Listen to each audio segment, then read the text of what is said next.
여러분 성경에 보시면요, 양이란 동물이 참 자주 등장하죠. 양. 여러분 근데 양 실제로 보신 적 있습니까?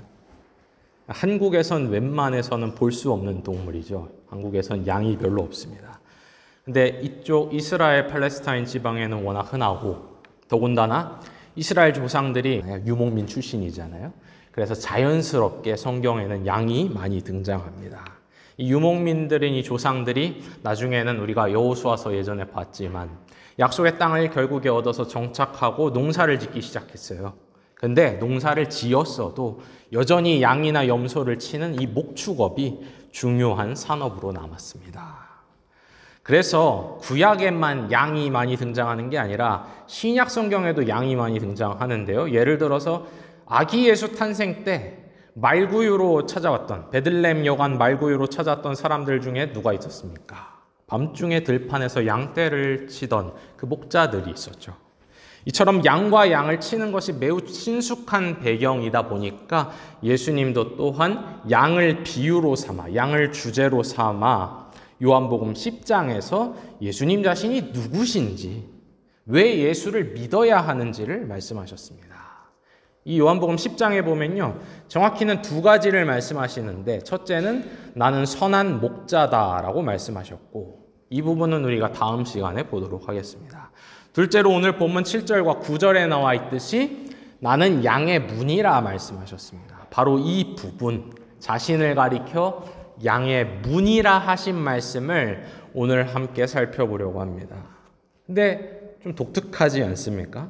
나는 선한 목자다라고 말씀하신 부분이야, 우리가 작년 12월만 하더라도 시편 23편 말씀을 보기도 했었고, 대략 내가 목자라고 했을 때 그 의미가 무엇일지 가늠이 되고 상상이 되는데, 나는 양의 문이다, 이거는 조금 낯설게 느껴집니다. 왜냐하면 일단 양의 문이라는 것 자체가 우리에게 친숙하지 않기 때문이죠. 그러다 보니까 예수님 말씀을 좀 더 정확히 입체적으로 이해하려면 이 양의 문이 도대체 무엇인지부터 알아볼 필요가 있어요. 오늘 본문 1절 한번 보시죠. 본문 1절에 보면은 양의 문이 그래서 뭐냐? 약간의 설명이 나와 있는데요. 1절에 보면 이렇게 나와 있죠. 문을 통하여 양의 우리에 들어가지 아니하고 다른 데로 넘어가는 자는 절도며 강도요. 이 뒤에 부분, 절도요, 강도요 부분은 빼고 앞에를 보면은 양의 문이 뭡니까? 양의 우리, 독일 말로 샤프슈탈인데, 이 양의 우리, 양들이 사는 곳, 양들이 안전하게 쉬고 잠을 자는 우리 안으로 들어가는 문을 말합니다. 이해를 돕기 위해 당시 시대 양의 우리 모습을 복원하여 찍은 사진을 2장 가져왔습니다. 보여주세요. 네, 여러분 한번 보시죠. 보이십니까? 뒤에 분들도. 첫 번째 사진 보시면요, 요건 두 번째 사진이에요. 네. 첫 번째 사진을 보시면은 저 뒤쪽에, 뒤편에 동굴이 하나 있죠. 그렇죠? 저 동굴에 아마도 양들이 밤중에 비바람을 피하며 쉬었던 것 같아요. 그리고 이 동굴 앞부분에는 이 풀이 나고 잔디가 난 공간이 있고, 이렇게 좀 있고, 그리고 주변은 어떻게 되어 있습니까? 돌을 차곡차곡 쌓아서, 담벼락을 쌓아서 삥 둘러놨죠. 그렇죠? 삥 둘러놨죠. 여러분 왜 그렇게 해놨겠습니까? 왜 저렇게 돌담을 쌓아놨겠습니까? 양떼를 외부로부터 안전하게 보호하기 위하여 저렇게 한 것입니다. 이거를 보통 그 목자의 집에서 너무 멀지 않은 들판에다가 이렇게 양 우리를 만들었다고 합니다. 자, 두 번째 사진도 보여주시죠. 요걸 보시면은 요건 이제 양의 문이 어떤 모습인지를 좀 더 확실하게 보여주는 사진인데요. 여기 보시면 아까와는 달리 동굴도 없고 사이즈도 좀 작죠. 그러나 어쨌든 이렇게 둥그렇게 돌담이 쌓여져 있다는 것은 똑같고, 요 사진에서 중요한 것은, 가장 중요한 것은 무엇이냐면, 보시면 맨 앞에 이 우리 안으로 들어가고 우리 바깥으로 나올 수 있는 요 입구가 이렇게 뚫려 있단 말이죠. 이게 바로 양의 문입니다. 오늘 성경에서 말하는 이렇게 양의 문을 뚫어놨어요. 가만 보면 약간 성이랑 비슷한 것 같기도 하죠. 미니 사이즈로 성을 축소해 놓은 것 같기도 하죠. 그러니까 요 입구 부분에다가 뭐 나무 같은 것으로 열고 닫는 문을 만들어 놓을 수도 있지만 설치할 수도 있지만은 사실 이 당시만 하더라도 보통은 어떻게 했냐면 사람이 요 자리에 앉는 거예요. 요 뚫려 있는 입구 자리에 사람이 앉는 겁니다. 그러니까 목자라던가 오늘 본문 3절에 나오는 소위 문지기라고 불리는 인물이 딱 요 자리에 앉아가지고 지키는 거죠. 교대로 돌아가면 했겠습니다. 어떤 때는 목자가 그 역할하고 어떤 때는 문지기가 그 역할하고 돌아가면서 했겠죠. 중요한 것은 양의 문이 이렇게 나와 있었고 사람이 그 입구에서 문 역할을 했다는 것입니다. 여러분, 낮에는요, 양들이 목자와 함께 이곳저곳 돌아다니면서 풀도 뜯고 여유도 부리고 개울가에서 물도 마시고 그렇게 우리 바깥에서 생활합니다. 들판을 다니면서. 그런데 이제 날이 어두워지면 요 양 우리 안으로 들어가야 됩니다. 요 양 우리 안으로 들어가야, 돌담이 둘러싼 우리 안으로 들어가야 늑대와 다른 포식자들, 야생동물들, 낯선 사람들로부터 보호를 받을 수 있겠죠. 즉 양에게 있어서 양의 우리, 촘촘하게 돌을 쌓아 만든 이 돌담들로 둘러싸인 우리란 무엇을 의미합니까? 안전함, 보호받음, 평안한 안식 그 자체입니다. 그런데 그 안전함 가운데로 들어가려면, 돌담의 보호를 받으려면 목자나 문지기가 입구에 앉아 있고 지켜서 아무런 두려움 없이 평안히 눈을 붙이려면 뭘 해야 돼요? 양들이 어떻게 해야 됩니까? 하나밖에 없는, 이렇게 하나 나 있는 그 양의 문을 통과해서 우리 안으로 들어가야 됩니다. 그 문을 지나가야만 생명의 안식을 누릴 수 있는 것이에요. 그게 양들이 살아갔던 모습입니다. 문으로 들어가지 않으면요, 바깥에서 아무리 저 튼튼한 돌담을 바라보면서 감탄사를 늘어놔도, 아늑한 동굴을 바라보면서 야, 저기 가면 비 안 맞아서 좋겠다, 그렇게 이야기를 해도 아무런 소용이 없습니다. 그냥 구경만 하다 끝나는 것이죠. 그 문을 통해 안으로 들어가야 됩니다. 그렇다면 오늘 본문 7절을 한번 여러분 보세요. 7절에 보시면 예수님께서 이렇게 말씀하신단 말이죠. 내가 진실로 진실로 너희에게 말하노니, 매우 강조하면서 말씀하신단 말이죠. 그렇게 강조하시면서 내가 양의 문이라 그렇게 선언하시는데, 그 말씀의 의미, 가장 첫째 되는 의미, 가장 근본적인 의미가 무엇이겠습니까? 예수님께서 내가 진실로 진실로 너희에게 말하노니 나는 양의 문이라라 말씀하실 때 그 의미가 무엇이겠습니까? 양의 문인 예수를 통해 들어가면, 그러면 안전한 보호를 받고, 양의 문인 예수를 통해 들어가면 거기서 영혼의 평안한 쉼과 안식, 우리가 종종 히브리 말로 하는 그 샬롬이라 하는 그것을 얻게 된다는 것입니다.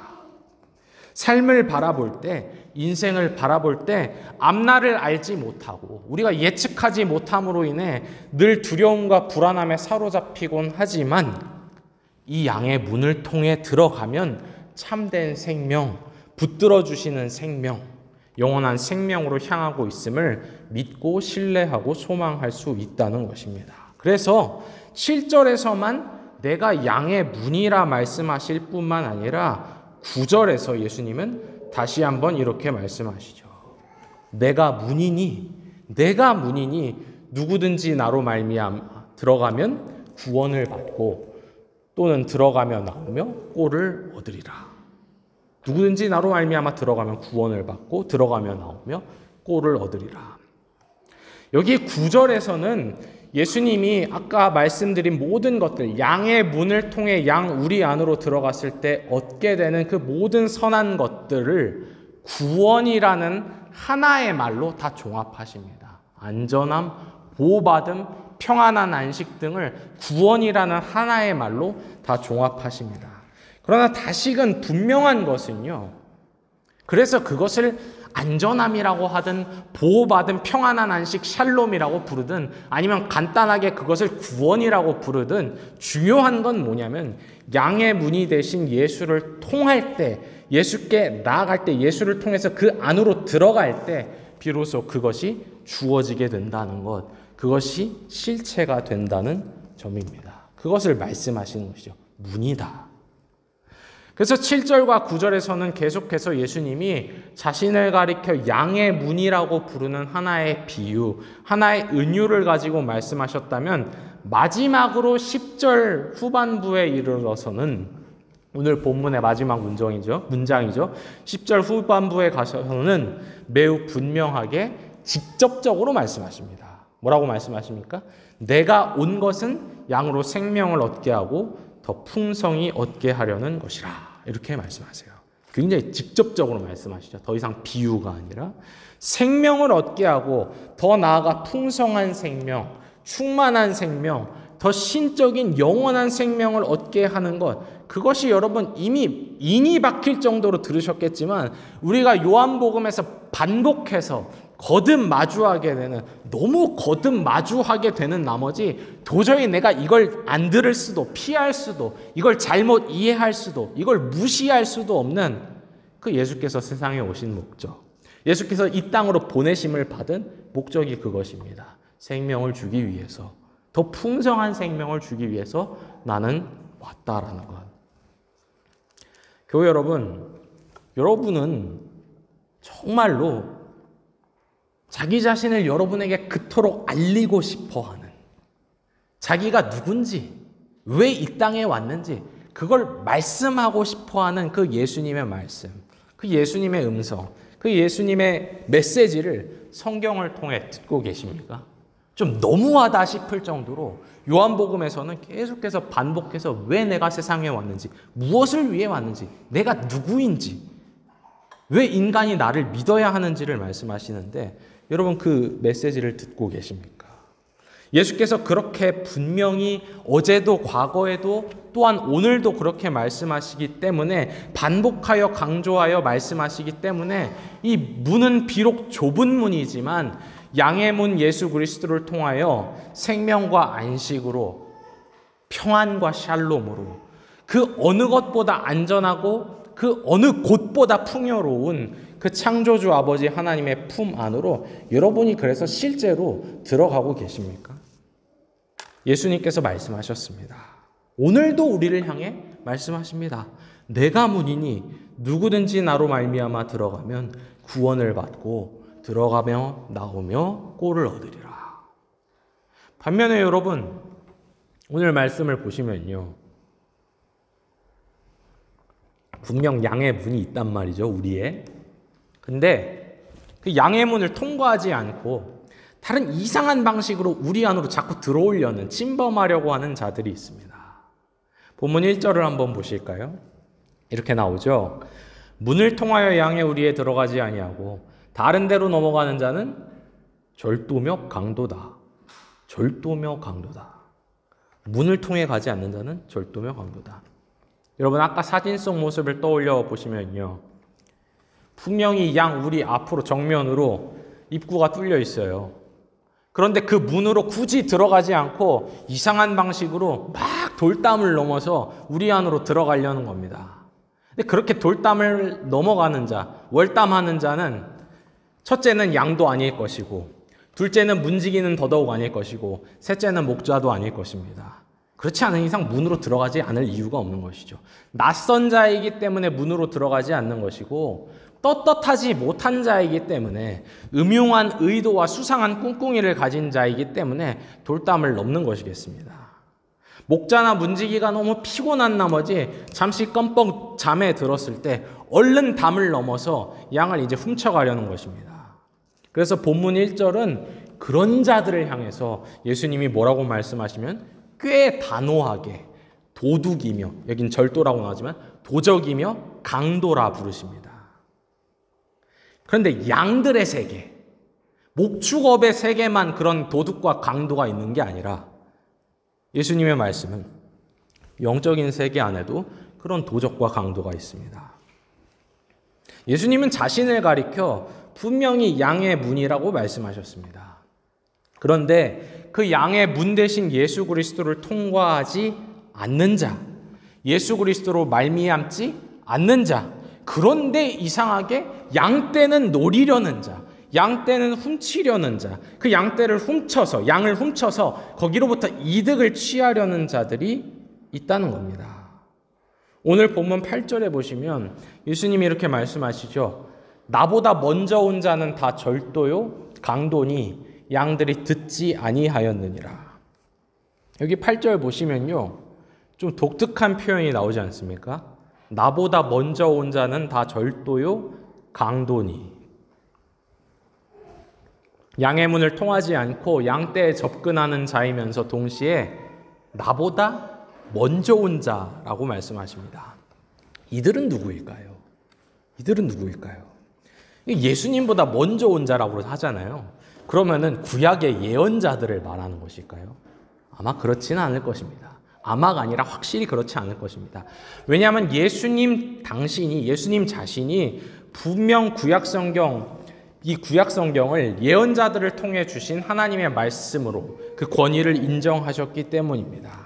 근데 우리가 이 예수님의 앞서 왔다는 도둑들과 강도들이 누구인지를 알려면 요한복음 9장 마지막 부분을 참고하면서 예수님이 어떤 상황과 맥락에서 이 말씀을 하셨는지를 한번 확인해 볼 필요가 있어요. 성경 가지신 분들은 한번 보시죠. 요한복음 9장이 40절과 41절로 끝나는데 이 마지막 두 구절에 이렇게 나와 있습니다. 바리새인 중에 예수와 함께 있던 자들이 이 말씀을 듣고 이르되 우리도 맹인입니까? 예수께서 이르시되 너희가 맹인이 되었더라면 죄가 없으려니와 본다고 하니 너희 죄가 그대로 있느니라. 이런 말씀을 예수님이 하시고 난 바로 뒤에 10장으로 연결돼서 나는 양의 문이라. 문으로 들어가지 않고 다른 길로 들어오는 자는 도적이며 강도다. 그런 말씀을 하신단 말이죠. 그렇다면 이 상황 가운데서 지금 양의 문을 통과하여 우리로 들어가지 않고 양떼를 훔치려고, 양떼를 해치려고 들어오고 월담하는 이 도둑들, 이 강도들은 도대체 누구겠습니까? 1차적으로는 바리새인과 서기관들, 이 이야기를 지금 듣고 있는 사람들, 구약 성경에 능통하며 사람들을 기꺼이 가르친다 하면서도 그저 자신들의 전통만을 의지하고 하나님이 보내신 메시아는 알아보지 못하고 어떻게든 부정하고 핍박하고 심지어 그 마음속 안에는 우리가 지난주에도 봤던 내용이기도 하지만 어떻게든 끌어내리고 어떻게든 죽이려는 선생들입니다. 그래서 요한복음뿐만이 아니라 누가복음 11장 52절에 보면은 예수님이 이런 말씀도 하세요. 화 있을진저 너희 율법교사여, 너희가 지식의 열쇠를 가져가서 너희 스스로도 들어가지 않고 또 뭐예요? 들어가려고 하는 사람들도 막고 있다. 이렇게 말씀하세요. 무슨 말씀입니까? 이 사람들은 말씀을 가르치는 자들이기 때문에 지식의 열쇠가 있어요. 이 열쇠가 뭐 하라고 준 겁니까? 문을 열라고 준 거잖아요. 그러나 막상 하늘로부터 구원의 문이 마침내 주어졌는데, 문이 등장을 하는데 그 문으로 스스로 들어가지를 않습니다. 그리고 그 구원의 문이란 오늘 요한복음 10장의 본문의 표현을 따르자면 양의 문 예수 그리스도겠죠. 그런데 더 최악인 것은 자기들만 들어가지 않는 것이 아니라, 열쇠를 가지고 자기들만 들어가지 않는 것이 아니라 다른 사람들, 거기에 들어가야 하는 사람들, 들어가기를 원하는 사람들, 들어가기를 필요로 하는 사람들, 그 사람들도 들어가지 못하도록 온갖 방해를 하는 겁니다. 회방을 놔요. 이게 구원의 길인데도 그렇습니다. 그래서 예수님은 그들을 향해 말씀하신 거예요. 이 사람들은 도적이며 강도다. 그리고 본문 10절에서도 이렇게 말씀하시죠. 굉장히 단호하게. 도둑이 왜 오냐? 도둑이 오는 것은 도둑질하고 죽이고 멸망시키려는 것뿐이다. 이렇게 말씀하세요. 굉장히 단호하시죠. 자, 잘 보십시오. 10절에 예수님은 뭐라고 말씀하시냐면 자신이 세상에 오신 까닭이 살리기 위해서 왔다. 생명을 주고 더 풍성한 생명을 주기 위해서 왔다. 그렇게 말씀하셨어요. 그런데 양의 문으로 스스로 들어가지도 않고 월담하는 종교인들, 양의 문을 부정하고 양의 문을 가리우고 양의 문 앞에서 온갖 회방을 놓는 사람들은 살리고 생명을 주는데 관심이 없습니다. 그래서 결국에는 양을 병들게 하는 것이고 양을 죽음으로 내모는 것이죠. 양을 어떻게 살릴 것인가? 양이 어떻게 생명을 누리게 할 것인가? 목적과 관심이 거기에 있는 것이 아니라 내가 어떻게 월담에서 이 양을 훔쳐서 양으로 이득을 얻을까? 이익을 늘릴까? 내가 어떻게 인기몰이를 할까에 있습니다. 그런데 여러분, 예수님이 도둑이요 강도라 부르신 자들을 양의 문으로 들어가지 않고 굉장히 비정상적인 방법으로 담을 넘는 이 월담하는 자들이 과연 그럼 예수님 전에만 등장을 했냐?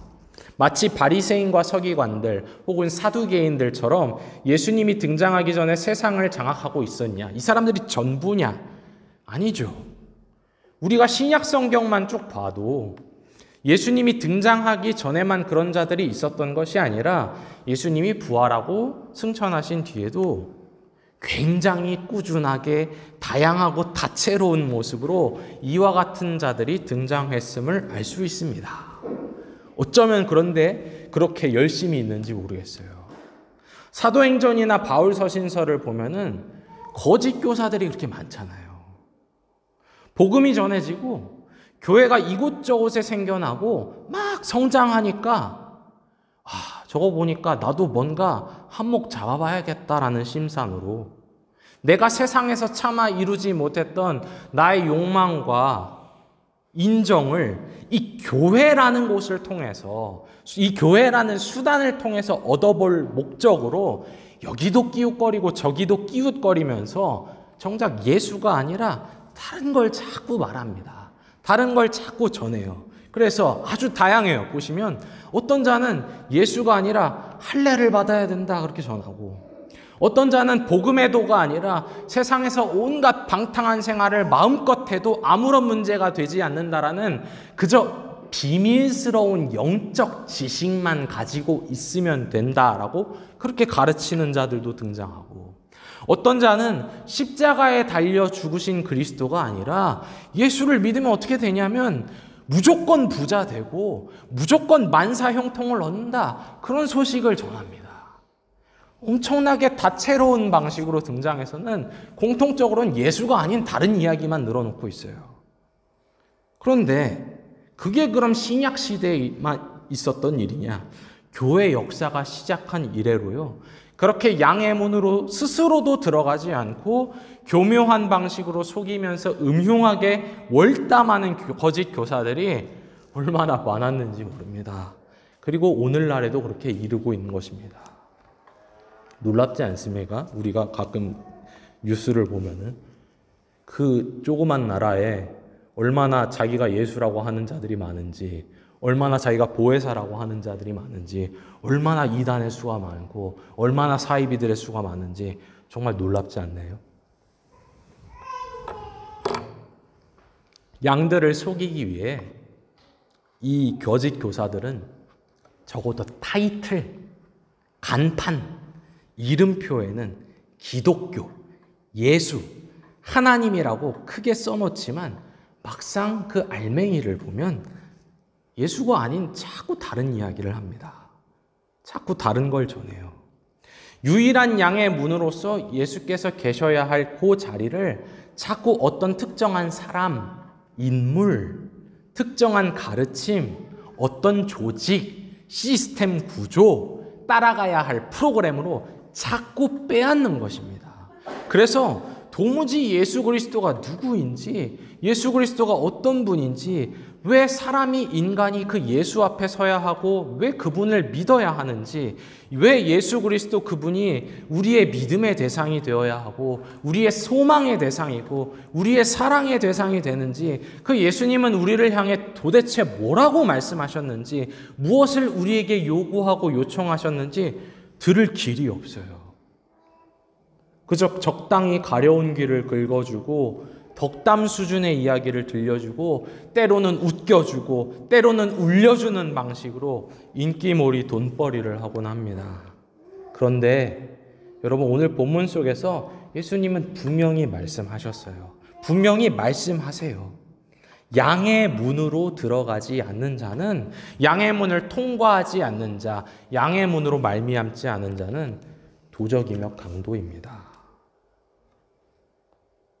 도적과 강도는 미혹해 하는 자들입니다. 도적과 강도는 훔치고 생명을 망치는 자들입니다.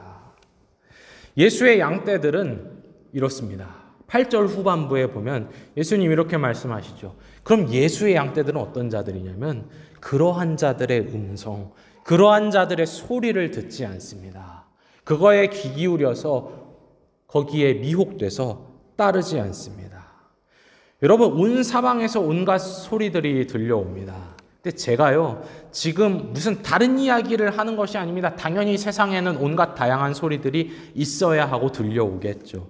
제가 지금 말하는 것은 기독교, 하나님, 예수님, 신앙이라는 이름, 그 타이틀, 그 외관, 그 주제 아래서 들려오는 온갖 소리들을 말하는 것입니다.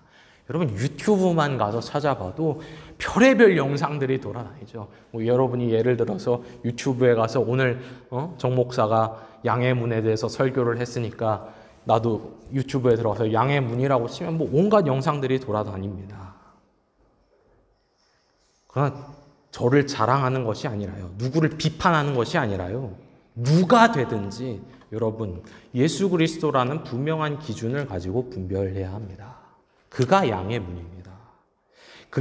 그 소리가, 들려오는 소리가 양의 문을 가리키는 소리인지, 그 소리가 양의 문으로 여러분을 이끌며 그 양의 문으로 실제로 들어가고 통과하라고 부르짖는 소리인지 여러분 분별하셔야 됩니다. 그리고요, 분별만 하실 뿐만 아니라 여러분이 교회 공동체에서 여러분을 섬기는 목사가 그 스스로도 양의 문으로 들어가며 그 양의 문을 가리키는 자, 유일한 양의 문이자 유일한 양의 대목자이신 예수 그리스도를 증언하며 그분께 충성하는 자이기를, 그 또한 양의 문을 통과하여 들어가서 대목자이신 예수 그리스도로 인해 보호함을 받는 자이기를 여러분이 구하고 기도하셔야 합니다. 그리고 그러한 신실한 목사들이, 작은 목자들이, 이름도 목사잖아요, 심지어. 그러한 신실한 목사들, 작은 목자들이 이 땅 곳곳 교회마다 복음이 전해지는 현장마다 있어서 여러분이 어디에 가든지 어디서 신앙생활을 하게 되든지 그런 사람들을 만날 수 있게 되기를 주께 구하며 기도하는 여러분들이 되시길 바랍니다. 교우 여러분, 오늘 본문 말씀 속에서 예수님께서는 자신을 가리켜 양의 문이라 말씀하셨어요. 양의 문이다. 안전함, 보호받음, 평안하게 안식하는 것, 생명, 더 풍성한 생명이 있는 그 돌담이 둘러싸인 우리 안으로 들어가는 문이 바로 예수님 자신이라 말씀하셨습니다. 누구든지 그 문으로 들어가는 자는 구원을 얻으리라고 9절에서 분명히 말씀하셨어요. 여러분, 양들은요, 하루에도 수시로 이 양의 문을 드나듭니다. 날마다 양의 문을 드나들면서 때로는 우리 안에서 쉬면서 안식을 얻고 때로는 들판을 다니며 풀을 뜯고 하듯이 마찬가지로 여러분과 저 또한 예수를 우리의 마음, 우리의 생각, 우리의 영혼의 중심의 자리에 모시어드리기를, 예수로 말미암아 하루를 맞이하고, 다가오는 하루를 맞이하고, 또 그 예수로 말미암아 하루에 지난 모든 일과들을 마치고 쉴 수 있기를, 그것이 우리 일상의 모습이자 패턴이 되기를 원합니다. 때로는 하루를 보내다 보면 또다시 포악한 본성이 막 튀어나와서 그만 못난 모습을 보일 때도 분명히 있겠죠. 그렇죠? 때로는 너무 형편없이 실패해서 홀로 있을 때면은 집에 돌아와가지고 잠을 자려고 하는데 자꾸 그게 떠올라서, 옛날에 이불킥이라고 표현하잖아요. 잠이 안 와요. 정말 부끄럽고 내가 와도 실망스러워서 잠을 잘 수가 없어요. 그런 마음이 들 때도 있지만 그때 여러분 깨진 마음, 무너진 마음 가지고 양의 문으로 들어가십시오. 그 문으로 들어가세요. 또 때로는 너무 지치고 힘이 들어서 그저 쉼과 안식이 필요할 때도 있습니다. 나 아무것도 못하겠다. 그때 그 문으로 들어가십시오. 안식을 바라며 그 문으로 들어가십시오. 두려움과 공포감에 사로잡혀 도무지 어찌할 바도 모르겠고 머리도 안 돌아가는 그런 날도 있을 겁니다. 그때 그 혼란스러운 마음을 그대로 안고 그대로 갖고 양의 문으로 들어가십시오. 빈 마음, 가난한 심령을 가지고 그 양의 문으로 들어가십시오. 나아가십시오. 양의 문으로 다시 들어가서 다시 하루를 시작할 수 있는, 다시 빛 가운데서 살아갈 수 있는 그 보호와 평안과 안식을 충분히 받으십시오. 그것이 여러분 모두에게 허락되었습니다. 제공되었습니다. 내가 문이니 누구든지 나로 말미암아 들어가면 구원을 받고 들어가며 나오며 꼴을 얻으리라. 이렇게 말씀하셨어요. 이 생명의 말씀을 믿음으로 말미암아 살아가는 여러분 모두가 되시기를, 그래서 그 양의 문이 있기에 빛 가운데서 멋지게 살아갈 수 있는 여러분 되시기를 성삼위 하나님의 이름으로 간곡히 축원합니다. 아멘.